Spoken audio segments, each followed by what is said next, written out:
Well, that's the greenhouse.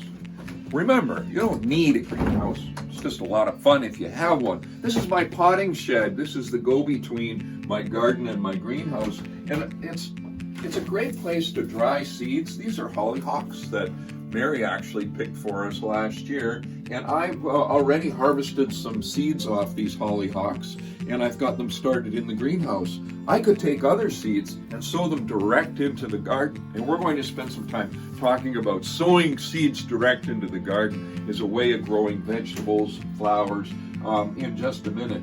But this is great space as well. For one thing, I can come out here and work now that the weather's nice, and I can make more space in the greenhouse by not having to work there. And it's also a place I can make a mess. And every gardener knows that you make a mess in different parts of the garden. You certainly do this time of year. And I can shut the door to my potting shed and nobody needs to know what's in here. By the way, these are the seeds I have that I haven't yet sown. And I do collect seeds. I do have lots of seeds. And to me, it's a little bit like a knitter that has a stash of wool, right? And knitters will know exactly what I'm talking about. Mary certainly does.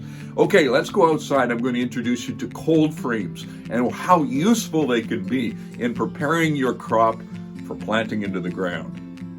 Well, we're talking about feeding yourself during COVID-19. And that, of course, means growing your own food, of course, unless you want to raise a cow, which is a whole other story. We're talking about growing food.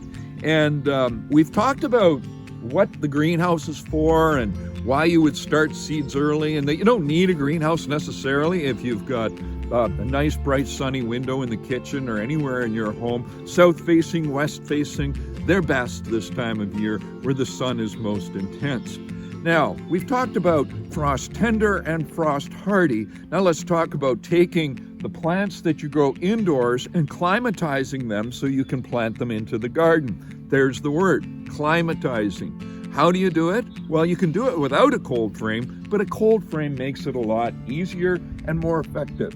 I have 3 of them here, and this is for the transition between the greenhouse and the garden. So what I do is I bring plants out here when I'm about 1 week away from wanting to put them into the garden. Maybe 2 weeks, but somewhere around a week to 2 weeks. Come on over here, just follow me, and we'll take a look in here.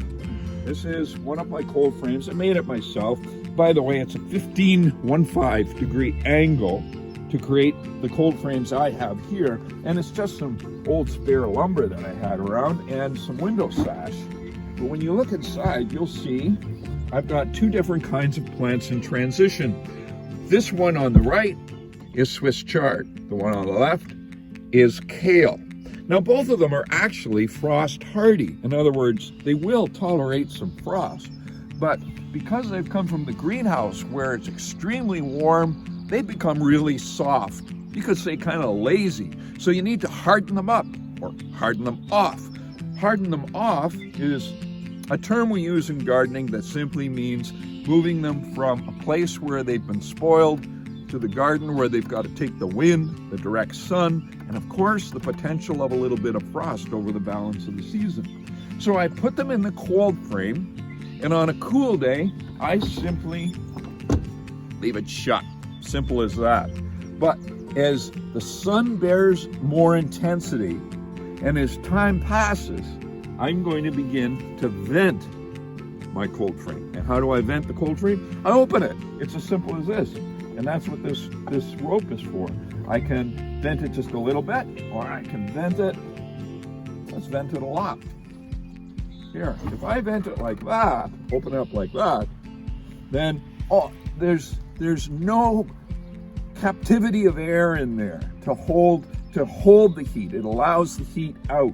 So on a day like we're going to have today with a high of about 15 degrees and lots of sunshine, I'll leave this open.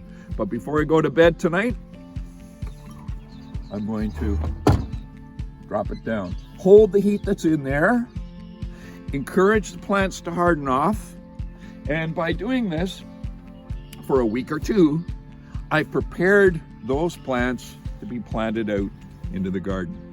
So now, let's go to the garden and talk about seeds you can sow directly into the soil, and plants you could put in the ground right about now.